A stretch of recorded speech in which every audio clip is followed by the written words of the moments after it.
Chapter 25. Amaziah rules in Judah. Amaziah was 25 years old when he became king, and he reigned in Jerusalem 29 years. His mother was Jehoaddan from Jerusalem. Amaziah did what was pleasing in the Lord's sight, but not wholeheartedly.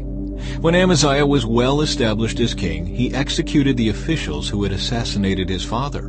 However, he did not kill the children of the assassins, for he obeyed the command of the Lord as written by Moses in the book of the law. Parents must not be put to death for the sins of their children, nor children for the sins of their parents. Those deserving to die must be put to death for their own crimes.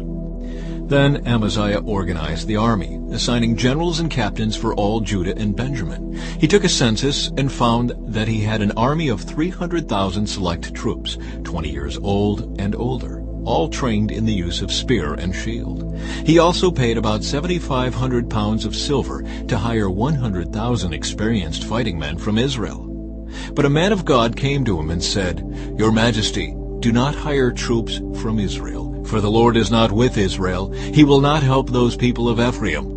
If you let them go with your troops into battle, you will be defeated by the enemy no matter how well you fight.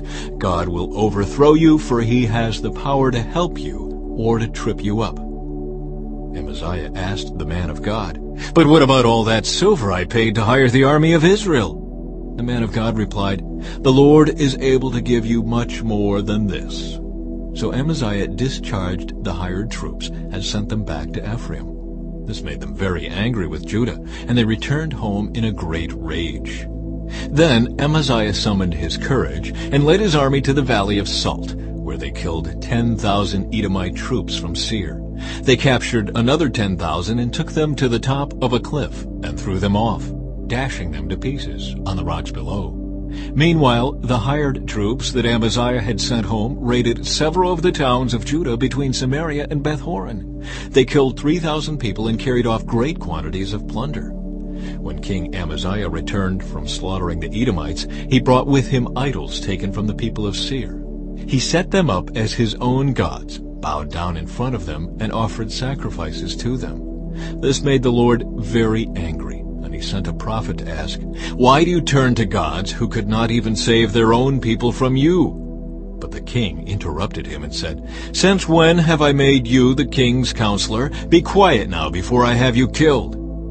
So the prophet stopped with this warning, "I know that God has determined to destroy you because you have done this and have refused to accept my counsel." After consulting with his advisors, King Amaziah of Judah sent this challenge to Israel's king Jehoash, the son of Jehoahaz and grandson of Jehu. "Come and meet me in battle." But King Jehoash of Israel replied to King Amaziah of Judah with this story. "Out in the Lebanon mountains a thistle sent a message to a mighty cedar tree, 'Give your daughter in marriage to my son.' But just then a wild animal of Lebanon came by and stepped on the thistle, crushing it. You are saying, 'I have defeated Edom,' and you are very proud of it. But my advice is to stay at home. Why stir up trouble that will only bring disaster on you and the people of Judah?" But Amaziah refused to listen, for God was determined to destroy him for turning to the gods of Edom. So King Jehoash of Israel mobilized his army against King Amaziah of Judah. The two armies drew up their battle lines at Beth-shemesh in Judah. Judah was routed by the army of Israel, and its army scattered and fled for home. King Jehoash of Israel captured Judah's king, Amaziah, son of Joash, and grandson of Ahaziah, at Beth-shemesh. Then he brought him to Jerusalem, where he demolished 600 feet of Jerusalem's wall, from the Ephraim gate to the corner gate.